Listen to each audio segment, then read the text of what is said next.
Pakistan has fought one of the most sustained counterterrorism campaigns of the 21st century. At its peak, the country faced simultaneous threats from multiple militant groups, insurgencies in its tribal regions, and sectarian violence spreading across into cities. Understanding how Pakistan responded to that crisis and where that response has fallen short requires tracing how its approach evolved over more than a decade.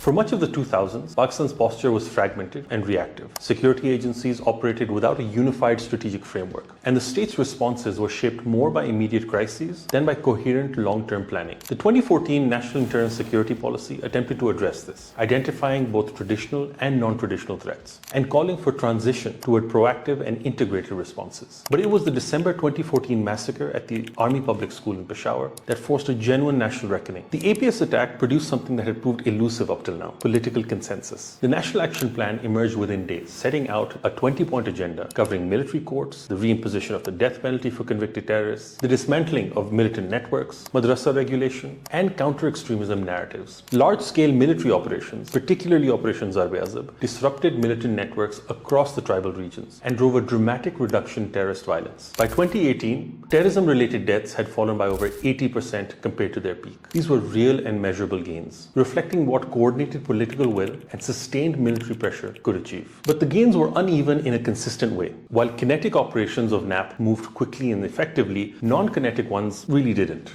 De-radicalization programs, criminal justice reform, and governance improvements lagged persistently behind. Military courts, introduced as an emergency measure, raised serious concerns about fair trial guarantees, transparency, and judicial independence. The military operations themselves, while successful in restoring state authority, came with significant human and socioeconomic costs, including the displacement of communities and the disruption of social structures in tribal networks. Weak madrasa regulation, incomplete action against banned organizations, and insufficient progress on terrorist financing were recurring criticisms across multiple independent assessments of the National Action Plan's implementation. Crucially, while the organizational structures of militant organizations were weakened, the ideological foundations driving radicalization remained largely intact, with extremism spreading to new demographics, including urban communities. The limits of this approach became clear when TTP violence resurged sharply after 2021. The Taliban's return to power in Afghanistan, combined with weak policy continuity and poor institutional coordination domestically, allowed militant groups to reorganize. By 2024, Pakistan recorded over 500 terrorist attacks in a single year, with violence concentrated in Khyber Pakhtunkhwa and Balochistan. Earlier security gains had not been consolidated, and the cycle of stabilization followed by resurgence pointed to something deeper than an operational failure. The revised National Action Plan of 2021 reflected an evolved strategic understanding, explicitly distinguishing kinetic from non-kinetic domains and placing greater emphasis on institutional capacity, legal reform, and countering violent extremism. Pakistan's 2022 national security policy went even further, centering citizens rather than the state, and framing economic development and social justice as security imperatives. Whether this rebalancing translates into durable outcomes remains the central question. Pakistan has demonstrated it can reduce violence through force. The harder task, dismantling the structure and ideological conditions that sustain militancy, is one it is still working to solve.